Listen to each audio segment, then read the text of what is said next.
Hi, Jeff. Hey, Tamoya, how you doing? I'm doing well, thank you. How about yourself? Pretty good.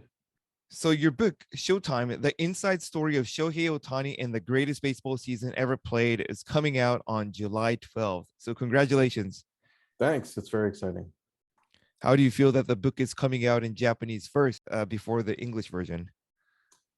Well, it's good for the people in Japan. They'll get a little sneak peek at it. So hopefully that everybody likes it in both countries. Tell me how the book came about. Well, I started writing it in 2018, actually, when Ohtani first reached the big leagues. A publisher came to me and basically in April, like within a week or two of Ohtani making his debut, and wanted me to write a book on his first year in the majors. And I wrote about a quarter of the book, and then he got hurt. And then the publisher said, well, let's just put it aside because, he's not a two-way player anymore. So they weren't interested. And they said, maybe we'll come back to this later. So 2019, didn't hear anything. 2020, didn't hear anything. Those weren't great years for Ohtani, as you know. 2021, all of a sudden, he's good again. And the publisher came back to me and they wanted me to redo, the book and finish what I started.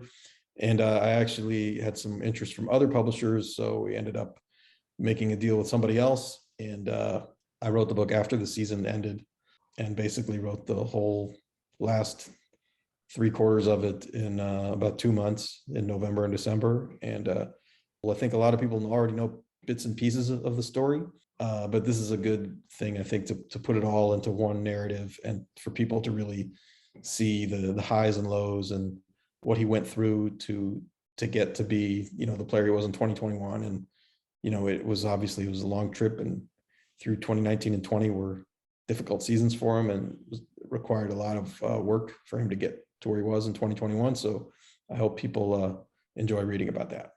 And you talk about his story in Japan, right? Yes, that's the beginning of the book is, him growing up in Japan and playing in the NPB. That's kind of the beginning of it. And then there's a big section on the posting process and all the what he went through to pick a major league team and how it was different basically from what any other Japanese player had gone through. It was a totally new kind of unique situation because of the various rule changes that all sort of intersected to make it a really interesting recruiting battle for major league teams to get to him. So that's all covered in the book. Yeah. What else do you talk about in the book? I talk a lot about there's a whole chapter on basically what he did in the off season between 2020 and 2021, because, 2020 obviously was a very bad year for him. He was hurt again. He was not very good as a hitter. I think there were a lot of people, including in the Angel system, that were kind of at his last hope for being a two-way player.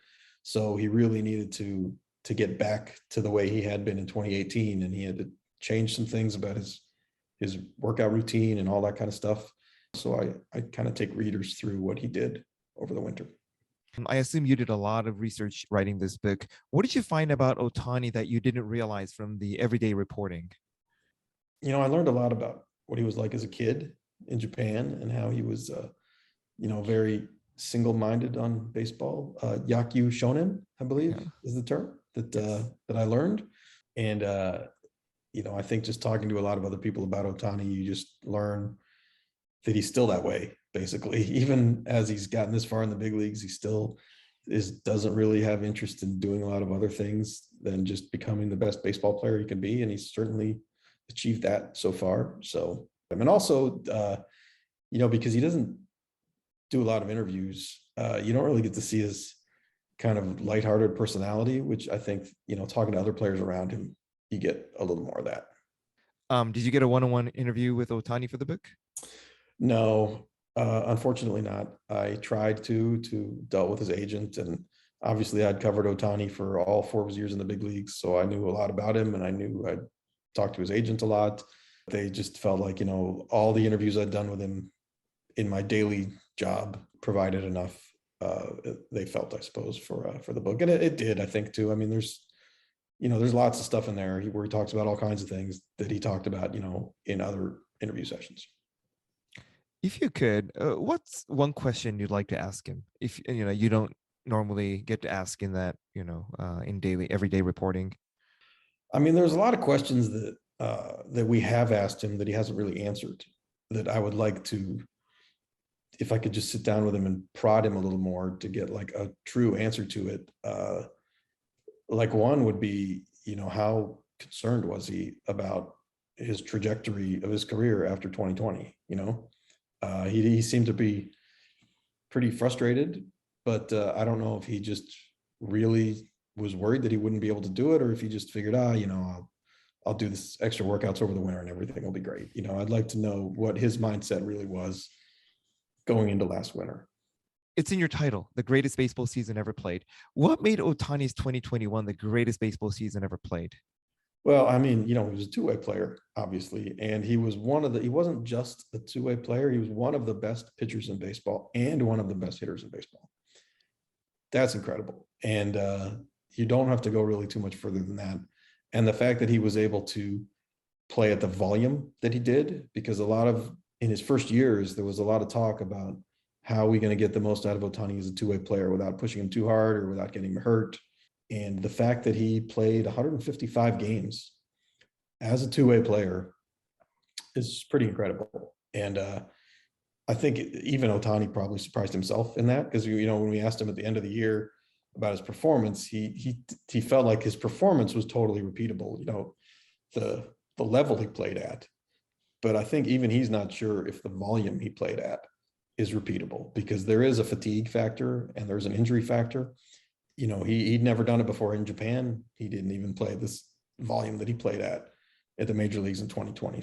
If you just simply at numbers, specifically WAR, wins above replacement, Ohtani's season wasn't the highest ever. But would you say what he did in terms of he's done something that nobody else has done? Do you think that transcends in that just, these numbers, regular numbers that we look at? First of all, I don't think WAR is a great number for pitchers to begin with. I think it's most effective for comparing hitters and really defensive players, hitters that play a position, not just the DH, for comparing them to each other. I think that's what WAR is best for. When you're talking about Ohtani, who is a pitcher and basically only an offensive player who doesn't play defense, I don't think WAR really captures it. I think just the other stats tell you how good he is, and it's just really hard to do both of those things. Like nobody's done it. So, right. I mean, that's the thing that we get to in the book, is just like at the end, we talk about, is Ohtani going to open the door for more people to be two-way players? And the answer, I'll give you a little spoiler here. The answer at the end of the book is probably not, because Ohtani is a 1 in 8 billion talent. There's just not other players around that have the talent to do it. Even if Ohtani says, oh yeah, it's okay to try, they can't. You just can't do it. It's impossible. So that's pretty incredible. Anything else you want to add, Jeff? I would say that a lot of when I wrote the book, I wrote it with a lot of Japanese fans in mind, because there are some things that, like we've talked about on here, that I feel like there are a lot of questions that Japanese fans have about Major League Baseball and how things work. So I kind of had that in the back of my mind as I was writing the book to help answer a lot of those questions of things that people who maybe are just Ohtani fans and followed him in Japan and don't know exactly how everything goes in the major leagues, hopefully they will learn all this stuff in the book.